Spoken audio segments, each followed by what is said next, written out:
আসসালামু আলাইকুম ওয়া রাহমাতুল্লাহি ওয়া বারাকাতুহু।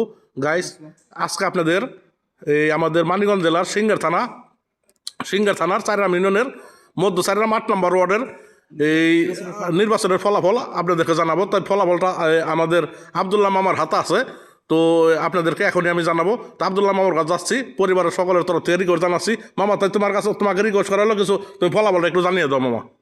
আল্লাহ সর্বশক্তিমান, বিসমিল্লাহির রহমানির রহিম। প্রিয় মানিকগঞ্জ 2 আসনবাসী, সিঙ্গার উপজেলা চারিগ্রাম ইউনিয়নের 8 নং ওয়ার্ডের যে আজকে যে ফলাফল, 4জন প্রার্থী ইঞ্জিনিয়ার মনির ইসলাম খান শান্ত, আব্দুল মান্নান, মোহাম্মদ শেখ সালাউদ্দিন, মোহাম্মদ আলী ভোট পেয়েছে 18টি, আব্দুল মান্নান নাঙ্গল মার্কা 15টি, মোহাম্মদ শেখ সালাউদ্দিন উনি দেওয়ালগুড়ি মার্কা গোবিন্দলের উনি পেয়েছে 306টি, আর শিল্পমন্ত্রী ছেলে জনাব ইঞ্জিনিয়ার মনির ইসলাম খান শান্ত উনি ভোট পেয়েছেন 1001টি। এই জন্য সারা বাংলাদেশে উনি বিজয় হয়েছে ইনশাল্লাহ। মানিকগঞ্জ আসনবাসীর কাছে এর আহ্বান, আন্তরিক শুভেচ্ছা তাকে বিজয় করার জন্য ইনশাল্লাহ। আর ওনার জন্য দোয়া করবেন, উনি যেন সবাইকে ভালোবাসা দেন এবং উনি মানিকগঞ্জ আসনে উন্নয়ন করে। ধন্যবাদ সবাইকে।